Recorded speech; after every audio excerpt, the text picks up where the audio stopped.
मित्रों, आप सभी ने देखा कि विश्व एआई शिखर सम्मेलन में जहां भारत की बुद्धिमत्ता, तकनीकी कुशलता और हमारी युवा शक्ति की श्रेष्ठता का एक बड़ा उच्च कोटि का प्रदर्शन हुआ, तो वहीं कांग्रेस की निम्नता और नग्नता का बहुत कुटिलतापूर्ण प्रदर्शन देखने को मिला। अभी तक पूरा देश इस विषय को लेकर न सिर्फ क्षुब्ध है बल्कि आक्रोशित भी है। और अब कांग्रेस पार्टी के गठबंधन सहयोगियों की तरफ से भी इस विषय को लेकर आपत्ति की गई। श्री अखिलेश यादव जी का वक्तव्य आपने देखा होगा। अब कांग्रेस पार्टी के अंदर से भी यह स्वर उठना शुरू हुआ है कि इस ढंग के अंतर्राष्ट्रीय आयोजनों में एक गरिमापूर्ण आचरण की अपेक्षा होती है, उसमें इस ढंग का हल्का, छिछोरा और नग्नता का आचरण करना निहायत निंदनीय है। कांग्रेस की वरिष्ठ नेता रही और पूर्व केंद्रीय मंत्री मार्गरेट अल्वा जी ने कहा है कि अंतर्राष्ट्रीय आयोजनों के दौरान एक जिम्मेदारी की भावना होनी चाहिए, और उन्होंने कहा कि अंतर्राष्ट्रीय आयोजनों के दौरान गरिमा और अनुशासन को बनाए रखना सभी की जिम्मेदारी है। इसलिए हम यह कहना चाहते हैं कि कांग्रेस पार्टी को अब यह समझना चाहिए कि वो जिस प्रकार के विचारों के हिसाब से चल रहे हैं, जनता तो उनको नकार रही ही है, गठबंधन सहयोगी तो नकार रहे ही हैं। अब उनके पार्टी के अंदर के वरिष्ठ और पुराने नेता भी अब उन्हें नकार रहे हैं और जनता पूरी तरीके से धिक्कार रही है। वैसे भारत की हर श्रेष्ठता को लेट डाउन करना, उसको धूमिल करने का प्रयास करना कांग्रेस का एक सहज, स्वाभाविक, योजनाबद्ध, षड्यंत्रपूर्ण आचरण रहा है। और यह इसलिए भी महत्वपूर्ण है कि आज जब दुनिया में जो फ्यूचरिस्टिक टेक्नोलॉजीज जिनको कहते हैं, जो इमर्ज कर रही हैं, यानी भविष्य की भावी नई तकनीक जो क्षितिज पर उभरती हुई दिखाई पड़ रही है, उनमें से एक एआई में भारत आज अग्रणी भूमिका में दिखाई पड़ रहा है, जो मुझे लगता है भारत की क्षमता बहुत पहले से थी। परंतु यह समस्या कांग्रेस के अंदर आज की नहीं है, यह खानदानी समस्या है। मैं कोट करना चाहता हूं कि यह समस्या कांग्रेस के नेताओं से ज्यादा कांग्रेस के परिवार की समस्या है। आप सभी ने सुना होगा कि एक जमाने में भारत को स्नेक चार्मर्स का देश कहा जाता था। मैं इस विषय पे आपको उद्धृत करना चाहता हूं कि नेहरू जी की आर्काइव में, फिर वो कहेंगे हर चीज में नेहरू जी काहे आ जाते हैं। अब क्या बताएं, कांग्रेस और नेहरू जी का रिश्ता ही ऐसा है कि अजी हमसे बचकर कहां जाइएगा, जहां जाइएगा हमें पाइएगा। तो मैं कोट करना चाहता हूं नेहरू आर्काइव्स में 28 सितंबर 1955 को जवाहरलाल नेहरू जी की एक प्रेस कॉन्फ्रेंस है, जिसमें उनसे सवाल पूछा जाता है, it seems to depict India as a land of snake charmers. क्या यह उचित है कि भारत को सपेरों का देश कहा जाता है? And look at the reply of Jawaharlal Nehru ji, no no, I do not think there is anything wrong in snake charming. You do not realize, it may say so with all respect, that the satisfaction of the intelligent taste of the tourist. यानी भारत को सपेरों का देश कहने में कोई बुराई नहीं है, क्योंकि हमारे प्रबुद्ध पर्यटक की संतुष्टि इससे होती है, तो इससे बढ़िया क्या है। इसका मतलब आप भारत की उस पहचान को बनाए रखना चाहते थे। इसीलिए आज जब प्रधानमंत्री श्री नरेंद्र मोदी जी के नेतृत्व में भारत एआई की नई उड़ान की ओर बढ़ रहा है, तो आपसे बर्दाश्त नहीं हो रहा है और आप कपड़े फाड़ कर, कपड़े उतार कर खड़े हैं। और मैं फिर याद दिलाना चाहता हूं, यह 28 सितंबर 1955 का है और यह 1955 का ही वर्ष है। और जो लोग बहुत कहते हैं ना, चाचा जी ने हमको यह समझाया, चाचा जी ने हमें नया साइंस एंड टेक्नोलॉजी दी, तो 1955 में बहुत सी युवा पीढ़ी को नहीं पता होगा।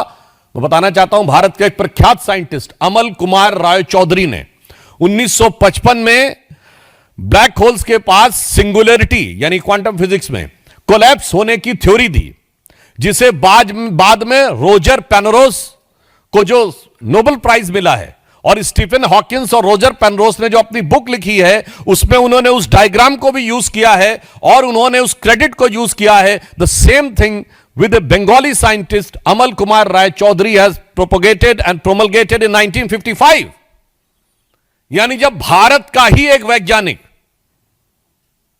जो उस समय विज्ञान की एक ऐसी खोज दे रहा था जो बाद में 1995 में प्रैक्टिकली प्रूव हुई और उस पे रोजर पेनरोस को नोबेल प्राइज मिला और स्टीफन हॉकिंस और रोजर पेनरोस दोनों ने उसको कोट किया है। उस समय चाचा जी कह रहे थे कि सपेरों का देश कहने में कोई बुराई नहीं है क्योंकि प्रबुद्ध पर्यटक इससे संतुष्ट महसूस करते हैं। तो मुझे लगता है कि इस खानदानी बीमारी का भली भांति इलाज देश की जनता करेगी। और यद्यपि समस्या क्या है कि जो उनको वैद्य बताना चाहते हैं, जो उनके डॉक्टर बताना चाहते हैं, चाहे वो उनके साथी हो संगठन के अथवा उनके पार्टी के अंदर के साथी हो, उनको वो सुनना नहीं चाहते। तो मैं कांग्रेस पार्टी और कांग्रेस के प्रथम परिवार और श्री राहुल गांधी जी को बिना मांगे एक एडवाइस देना चाहता हूं जो रामचरितमानस में सुंदरकांड में लिखा है उन्होंने कि सचिव वैद गुरु तीन जो प्रिय बोले भय आस, राज धर्म तन तीन का होए बेगही नाश। तो आपकी पार्टी में यही समस्या है, यानी आपका डॉक्टर अगर गलत बोलने लगे, गुरु गलत बोलने लगे और सचिव गलत बोलने लगे डर के मारे कि हां साहब जो कह रहे हैं वही सही है, तो आप 4 पीढ़ी से जो कह रहे हैं वही सुनना है, तो उतनी ही वेग के साथ जनता में आपके प्रभाव और समर्थन का नाश हो रहा है।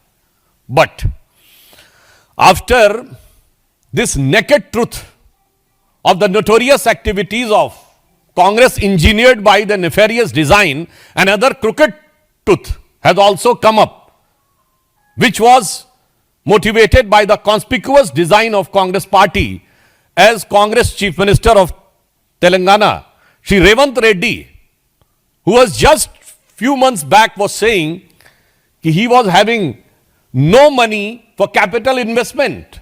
Even in a media interview, he was saying he doesn't have money to spend 500 crores for capital investment at a regular interval of 1 month. And the same Revant Reddy ji is saying, if required, the government is ready to spend 1,000 crore for Gandhi families and the party.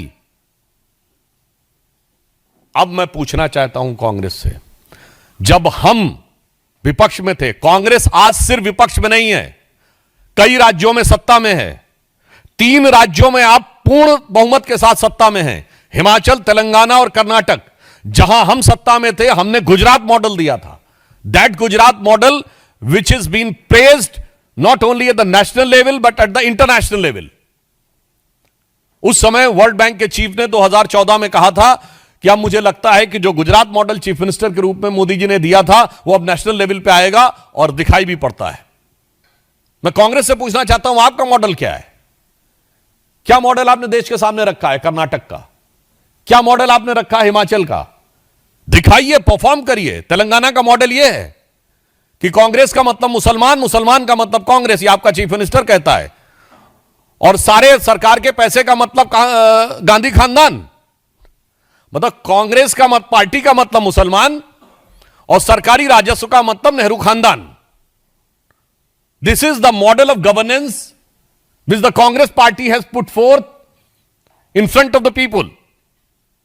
मुझे ऐसा लगता है कि इसके बाद कांग्रेस का एक और स्वरूप नंगा हो गया है।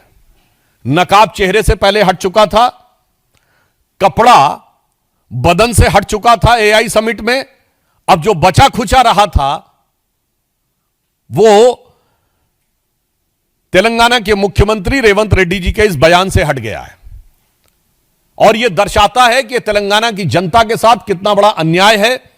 और जहां जहां सत्ता में आते हैं या धोखा देते हैं, सत्ता में आने के बाद खजाना खाली करते हैं, क्योंकि वैसे भी दिमाग खाली है तो खजाना खाली होना स्वाभाविक रहता है, और उसके बाद भ्रष्टाचार, और भ्रष्टाचार के बाद एक परिवार का बंधन, और उसके बाद जातिवाद और तुष्टीकरण के आधार के ऊपर सत्ता में दोबारा आने की जुगत करना।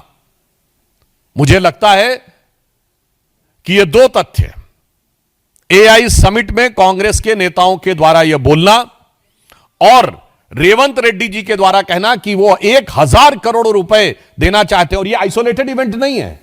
इससे पहले नवजोत कौर सिद्धू जो कांग्रेस की नेता हैं पंजाब की, वो बोल चुकी हैं कि मुख्यमंत्री तो कांग्रेस में वो बनता है जो 500 करोड़ रुपए दे सके। ये हम अपना नहीं कोट कर रहे हैं, ये उनके नेता का कोट कर रहे हैं। और मार्गरेट अल्वा जी ने अपनी किताब करेज एंड कमिटमेंट में लिखा था कि कांग्रेस में जब राज्यसभा की सीटें आती थीं, और उन्हें 2008 के कर्नाटक के चुनाव का रेफरेंस देते हुए लिखा था, दे वर फॉर द सेल।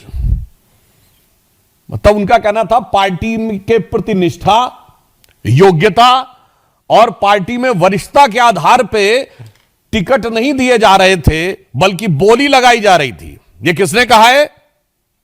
यह कांग्रेस के वरिष्ठ नेता ने कहा है।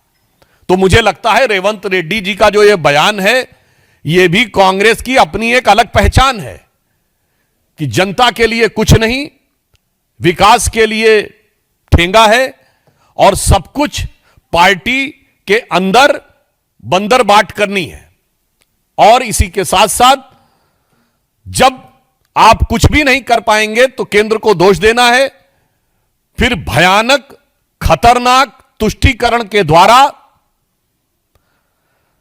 क्षेत्र, भाषा और जाति पर समाज को विभाजित करके पुनः सत्ता में आने का प्रयास करना है। इसलिए हम सिर्फ यह कहना चाहते हैं कि आज पूरा देश इन दो बयानों के बाद, दोनों कांग्रेस के नेताओं का बयान है, मार्गरेट अल्वा जी का बयान और रेवंत रेड्डी जी का बयान, इसके बाद जो बची कुछ कसर थी वो भी पूरी हो गई है, और अब किसी भी प्रकार का कोई किंतु परंतु नहीं रह गया है कि कांग्रेस न सिर्फ राष्ट्र विरोधी गतिविधियों में इन्वॉल्व रहती है, अब जाने अनजाने ये वो जाने, बल्कि जिस जिस राज्य में सत्ता में रहती है वहां की जनता का भी भारी अहित करती है। धन्यवाद। हाँ, रविकांत जी। सर, एक और कांग्रेस पार्टी के वरिष्ठ नेता का बयान आया है, मणिशंकर अय्यर जी ने कहा है कि इंडिया गठबंधन की कमान जो है वो ममता बनर्जी को सौंप देनी चाहिए, उनमें काबिलियत है, और राहुल गांधी को ये जिम्मेदारी उनके साथ साझा करनी चाहिए। मुझे लगता है इसका जवाब इंडी गठबंधन वाले दें तो ज्यादा बेटर रहेगा, और यह दर्शाता है कि राहुल गांधी जी के नेतृत्व के प्रति अस्वीकार्यता पहले जनता में आई, फिर इंडी गठबंधन में आई, और अब उनकी पार्टी के वरिष्ठ नेताओं में आई। और ये मणिशंकर अय्यर जी उनके स्वर्गीय पिताजी के सबसे अभिन्न मित्र हैं, यानी उनके चाचा जी में भी आ गई है। तो अब उन्हें इस विषय के ऊपर गंभीरता से विचार करना चाहिए। अब now it is up to the Congress party to decide that whether they want to play a constructive role as opposition, or they have decided to sail or sink with Rahul Gandhi. Shailendra ji. सर, 160 academic लोगों ने एक पत्र भी लिखा है कि एक बड़ी समिट हो रही थी, देश का नाम ऊंचा होता है, स्टार्टअप्स है, वहां कांग्रेस की यूथ वीक का इस तरह का प्रदर्शन बहुत शर्मनाक है, तो उसका क्या है? देखिए, मैं आपसे कह रहा हूं, समाज के अंदर पूरे देश में जनता आक्रोशित है, उद्वेलित है।